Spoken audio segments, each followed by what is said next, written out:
On the other side, Stephanie, we're seeing some GOP candidates, for lack of a better term, try and pinkwash themselves. Cory Gardner, for instance, the Colorado Senate candidate, has come out in favor of over-the-counter birth control. Is this good for women, even if it's bad for Democrats, in a way? Well, what we're seeing with folks like Cory Gardner, we've seen it with Scott Brown running against our Senator Jeanne Shaheen in New Hampshire, are folks who are really trying to blur their records. And when we talked about, Reince Priebus saying we need to teach our Republican candidates not to say anything, the problem is what they didn't do is teach them to change their policy positions. Right? Cory Gardner is a co-sponsor of a personhood amendment, which is very damaging to women in this country and families, by the way. It's not just, these aren't just women's issues, these are family issues.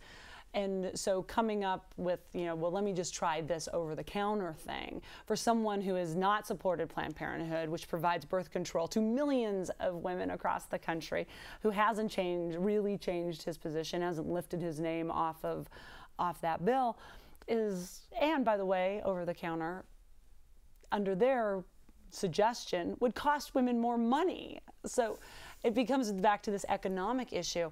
But they know, for all of the Republicans aren't waging a war on women, well, their policies are. And they know they have a problem. And they have a problem when you see folks like Cory Gardner, Scott Brown in New Hampshire, Scott Walker in Wisconsin, all have gone up on television trying to blur their record, even though their record is very, very damning.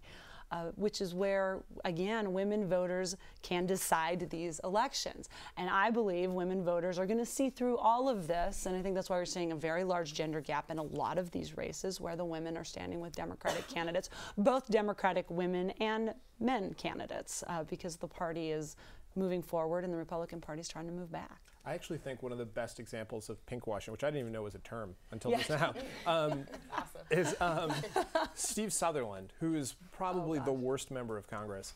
He's running against. Wow, that is saying something. No offense to Steve King, but but when it was clear to him that he was having a women problem, put out an ad that had basically every woman that he knew in it. And at the end of the ad, this is true, changed his logo from white to pink. Literally on the screen. He did change his logo to pink. Yeah, it was. That is why Gwen Graham, check her out, Gwen Graham, Emily'sList.org, is going to beat him this next Tuesday.